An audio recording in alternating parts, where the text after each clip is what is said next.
Es el Snoopy Food, bitch. Porque aquí no, ¿qué creías? Que así de fácil iba a ser, ni de pedo. Desde la S hasta la T puedo cambiar yo la teoría que vivía cuando escribía toda esta sinfonía. Hey, amigui, si sabes quién soy yo no, dice la que hace 5 minutos de esto me agregó. Supe que haces videos y tus canciones son geniales, y cada que grabas tus rimas son más brutales. Pero tranqui, que de eso ni quien se entere. Si claro, ya empezó, de seguro esta algo quiere. Oye, mira, tú que la tratas como diosa, tienes que poner en su lugar esta mocosa, porque dice que gracias a mí va el mundo color rosa. A ti te dice que te ama, a mí por inbox otra cosa. Porque esto no te lo digo para que te cale, sino para que veas que aquí dentro todo se vale. Entra esto para aprovechar mi lengua y el sonido. No tengo la culpa, carnal, que mi micro se haga ruido. Y preguntan luego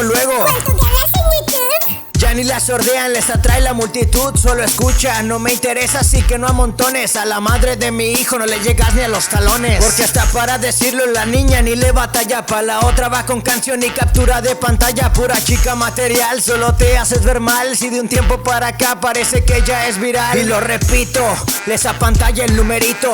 Por eso es que ya a muchas cosas me limito como peste. Si quieres subir que le cueste, se cree princesita, por favor que lo demuestre. Va mi siguiente batazo como lo hace un beisbolista. Lamento decirte que no seré yo el que te desvista, así que mejor porque no de una vez desapareces. Vete con el ego roto para que ya no le engrueces.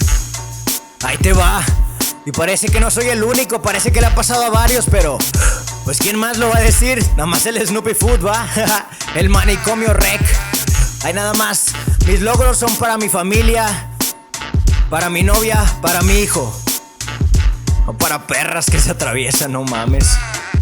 Y si quieren que la respeten, si en verdad quieren que la respeten, respétense primero ustedes, no se pasen de lanza, ¿Ah?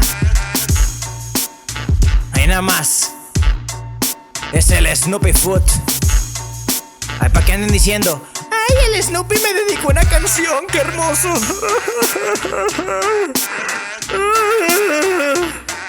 Al chile, al chile, al chile, al chile.